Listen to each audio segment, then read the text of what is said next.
Assalamualaikum warahmatullahi wabarakatuh.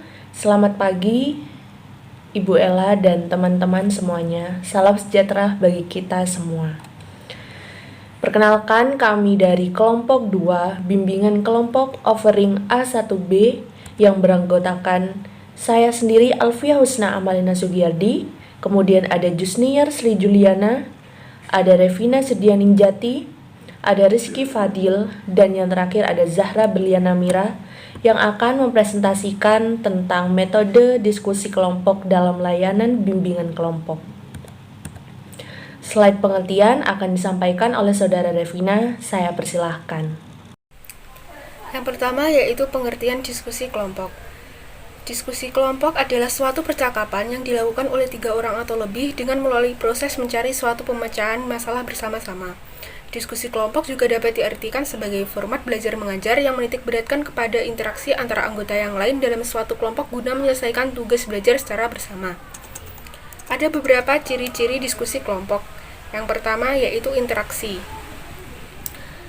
Anggota suatu kelompok terikat pada suatu pokok pembicaraan tertentu. Keterikatan pada pokok pembicaraan menimbulkan komunikasi, ini terjadi dalam bentuk tatap muka. Yang kedua yaitu tujuan. Suatu kelompok diskusi mempunyai tujuan bersama yang jelas. Tanpa tujuan yang jelas, maka kelompok itu mengalami disintegrasi. Yang ketiga yaitu kepemimpinan. Fungsi kepemimpinan yang tidak selalu ada pada diri seseorang, tetapi dapat berpindah-pindah dari satu kepada yang lain. Pada saat seseorang berbicara, maka dialah pemimpin pembicaraan dalam kelompok. Lalu, tujuan metode diskusi kelompok. Dalam diskusi kelompok, anggota kelompok akan dikondisikan untuk berpartisipasi aktif dalam penyampaian pendapat, saling bertukar pikiran, pengalaman, perasaan, dan nilai-nilai sehingga membuat persoalan atau topik yang sedang dibahas menjadi lebih jelas dan sesuai dengan pemahaman anggota kelompok. Dari diskusi kelompok juga seseorang bisa memperoleh informasi yang berharga dari teman diskusi yang nantinya mampu membuat pikiran berkembang dan berpikir kritis. Keberhasilan diskusi kelompok ini bergantung pada anggota kelompok itu sendiri dalam memanfaatkan kesempatan dalam keikutsertaannya dalam kegiatan diskusi kelompok itu. Diskusi kelompok merupakan suatu pertemuan 2 orang atau lebih yang bertujuan untuk menghasilkan keputusan bersama melalui proses saling tukar pengalaman dan pendapat. Soekardi 2028. Diskusi berkelompok telah terbukti tujuannya untuk mencapai kebanyakan atau semua tujuan itu. Meski ada anasir-anasir jalan yang muncul sekalipun, namun kelompok diskusi yang sungguh-sungguh baik tentu akan dapat mendiskusikan persoalan itu dengan sungguh-sungguh pula sebagai suatu persoalan dan akan dapat memecahkannya dengan menyelami juga menghadapinya secara tekun. Bulatau 1971.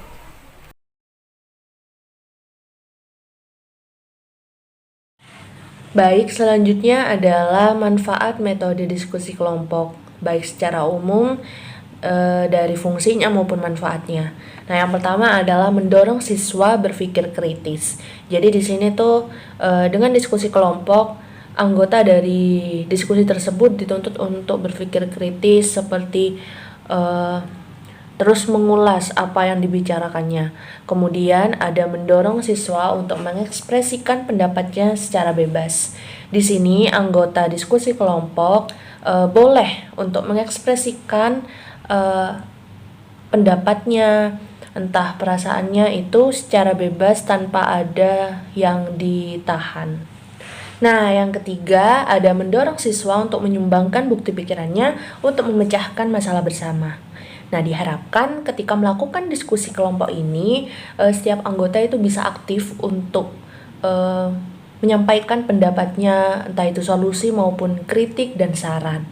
Selanjutnya ada yang keempat, yakni menumbuhkan bakat, sifat, dan sifat kepemimpinan. Nah, diharapkan pula ketika melakukan diskusi kelompok ini, setiap anggota itu bisa melatih dan mengembangkan sifat kepemimpinannya. Seperti di dalam diskusi kelompok itu pasti ada pimpinan kelompok, kemudian ada anggota kelompok. Selanjutnya, yang kelima ada latihan merumuskan buah pikiran yang jelas dan singkat, dan yang terakhir ada membina dan melatih jiwa terbuka. Nah, maksudnya jiwa terbuka itu dalam diskusi kelompok kita seperti diusahakan untuk bisa terbuka atas apa yang kita rasakan dan apa yang kita pikirkan dan diflorkan di diskusi kelompok tersebut. Nah, selain yang ada di PPT, perlu diketahui oleh teman-teman bahwasanya di dalam pelaksanaan bimbingan kelompok, diskusi kelompok tidak hanya untuk memecahkan masalah, tetapi juga untuk mencerahkan suatu persoalan serta untuk pengembangan diri atau pribadi. Beberapa tokoh seperti Deng Meyer dan Muro pada tahun 1971 menyebutkan bahwasannya terdapat 3 macam tujuan diskusi kelompok. Yang pertama ada untuk mengembangkan pengertian terhadap diri sendiri. Yang kedua ada untuk mengembangkan kesadaran tentang diri atau self. Dan yang terakhir atau yang ketiga adalah untuk mengembangkan pandangan baru mengenai hubungan antara manusia. Pada slide selanjutnya ada langkah-langkah dalam diskusi kelompok. Ada beberapa langkah penggunaan metode diskusi. Yang pertama, guru mengemukakan masalah yang akan didiskusikan dan memberikan pengarahan seperlunya mengenai cara-cara pemecahannya. Yang kedua, dengan dipimpin guru, para siswa membentuk kelompok-kelompok diskusi, memilih pimpinan diskusi yang di dalamnya terdapat ketua, sekretaris, pelapor, mengatur tempat duduk, ruangan, sarana, dan sebagainya. Pimpinan diskusi sebaiknya berada di tangan siswa yang lebih memahami materi yang akan didiskusikan, berwibawa dan ditemani oleh teman-temannya, lancar berbicara, dapat berbicara tegas, adil, dan demokratis. Tugas pimpinan diskusi antara lain mengatur dan mengarahkan diskusi, mengatur lancarnya pembicaraan, menengahi dan menyimpulkan berbagai pendapat.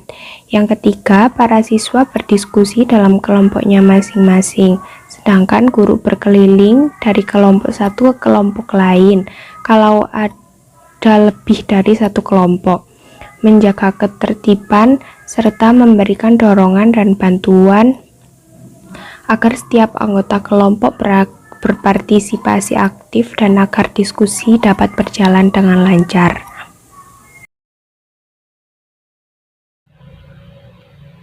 Hal-hal yang perlu diperhatikan dalam diskusi kelompok menurut Rushdiyah 1991 7-8. Bila menggunakan diskusi kelompok, maka ada beberapa hal perlu diperhatikan agar pelaksanaannya bisa lancar, yaitu 1. Instruktur harus dipahami. 2. Instruktur harus mampu memberikan garis-garis besar pokok persoalan yang penting. 3. Instruktur harus mampu menetapkan jawaban terhadap garis-garis besar dalam persoalan. Instruktur harus mampu mengetahui dan menangkap jawaban yang telah disetujui bersama. 4. Dalam diskusi kadang-kadang menghasilkan keputusan yang perlu segera dilaksanakan.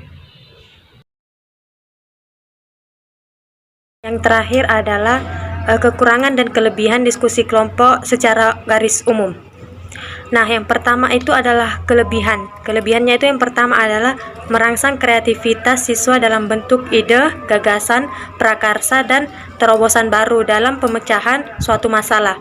Yang kedua, mengembangkan sikap menghargai pendapat orang lain. Yang ketiga, memperluas wawasan. Yang keempat, membina untuk terbiasa bermusyawarah untuk memperkuat dalam memecahkan. Selanjutnya adalah kekurangan dalam metode diskusi kelompok.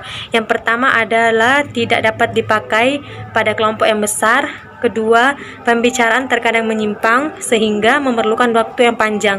Yang terakhir adalah mungkin dikuasai oleh orang-orang yang suka berbicara atau ingin menonjolkan diri. Untuk meminimalisir kekurangan metode ini, maka sebagai pemimpin memiliki peranan sebagai berikut. Yang pertama adalah sebagai petunjuk jalan, di mana pemimpin di sini ialah memberikan pengarahan kepada anggota tentang masalah yang akan didiskusikan di ruang lingkup diskusi. Yang kedua adalah sebagai pengatur lalu lintas, yaitu pemimpin bertugas mengatur jalannya diskusi agar jalannya menjadi lancar.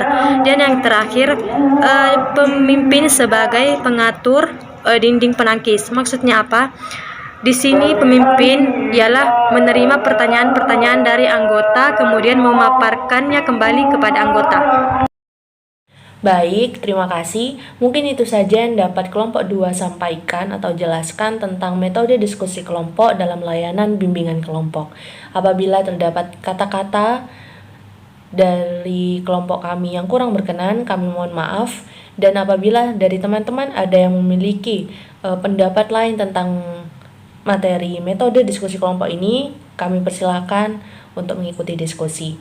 Kami tutup. Wassalamualaikum warahmatullahi wabarakatuh. Selamat pagi.